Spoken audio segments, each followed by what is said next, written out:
So Brandon Glanton takes on Marcus Brown tonight in Lagos, Nigeria, and I think it will be a pivotal moment for African boxing. So just a bit of context before we go into the fight tonight. Africa is synonymous with big fights. You've only got to look at Muhammad Ali, who fought George Foreman in Zaire in 1974, which was a huge spectacle, and is still spoken about today. However, there hasn't been a lot of championship boxing in Africa recently, which is down to a couple of points that I want to talk about later. But this event tonight would be pivotal in more boxing coming into Africa. So promoters like Eddie Hearn have flirted with the idea of hosting a big show in Africa. Eddie has Anthony Joshua in his stable, who has Nigerian heritage. His rival, Frank Warren, has Moses Atalma, who's a young prospect coming through. Heavyweight, he also has African heritage. So there's a lot of talent with African blood, but not a lot of that talent ever fights in Africa. However, should this show be successful tonight, I think it would. AJ has spoken about fighting in Africa recently.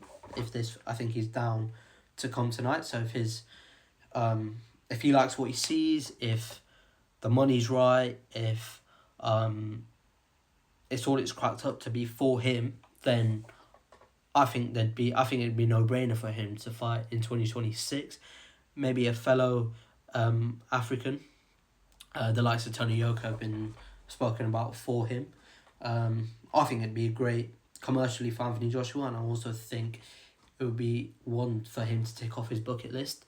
But if tonight is anything to go by, if he likes it, I think it would sort of propel those talks forward. Again, Moses Talma, David Adelaide, they're scheduled to attend the event tonight as well, which might open their eyes up to see, I don't just have to fight in the UK or now Saudi Arabia.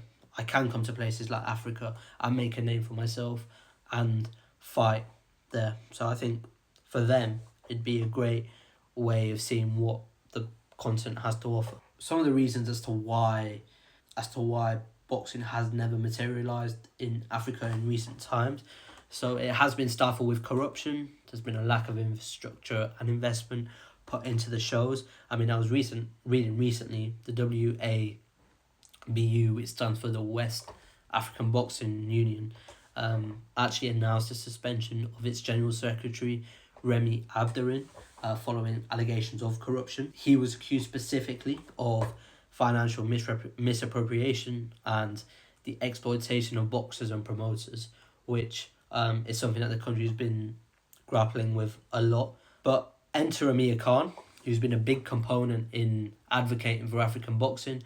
He's spoken to loads of news outlets. I was watching an interview with him and Ariel Helwani this morning, and he was speaking about how he wants to bring boxing back to Africa. He believes there's a lot of talent, and he also touched upon the corruption in the region. He spoke about wanting to give fighters a platform to make a name for themselves, maybe in Africa, and then go over to the UK and fight, or just if it gets big enough and there's a path to be paved for them, stay in Africa and fight there. He's the one who's taken the leap forward to to become a promoter first and foremost, but also to stage events in Africa. So he hosted an event earlier this year in Ghana. He partnered with a promotional company out there called Legacy Rise. They put in a great show, and he was saying that as soon as that show finished, he was asked by Balmoral Group Promotions, who he's doing this with, to essentially mirror what was done in Ghana to host an event in Nigeria.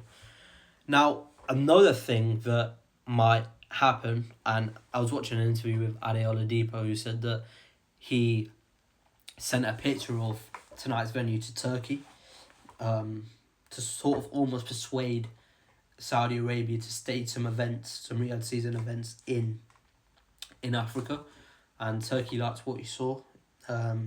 So again, if the show is successful, which if it is successful, huge credit has to be given to Amir Khan for taking that leap of faith. Not leap of faith as such, because there is a lot of talent in boxing, but for just being the first one to go over there and do it. But an influx of Saudi money, they'd put up the money to do the big fights in Africa, would really help improve the infrastructure, and I think it would help make it a viable home for boxing once again. I think the passion for boxing in Africa, from what I've read, what I've seen online, um, is a lot. People want to see boxing there. So if Saudi Arabia entered the sport, then I think the money behind it, followed by the passion, would suit both parties. So finally, I wanted to touch upon the card itself, because it's all well and good putting on an event, but that event has to be good. And I think it will be good. They've got people like Dan Aziz from the UK, who has Nigerian heritage. It was interesting to read that this would be the first time his father watching him live ringside tonight. So that would be interesting. Abdul Khan, the nephew of Amir Khan, he's looking to be a great prospect. He's won all 13 bouts, and will be looking to carry that momentum forward. Now, moving on to the main event, Brandon Glanton. He lost, but he put up a good account of himself against British cruiserweight Chris Bellum-Smith. Chris is a great fighter at cruiserweight. So his stock is on the rise. Brandon Glanton's, that is. And then finally, just touching upon Marcus Browne.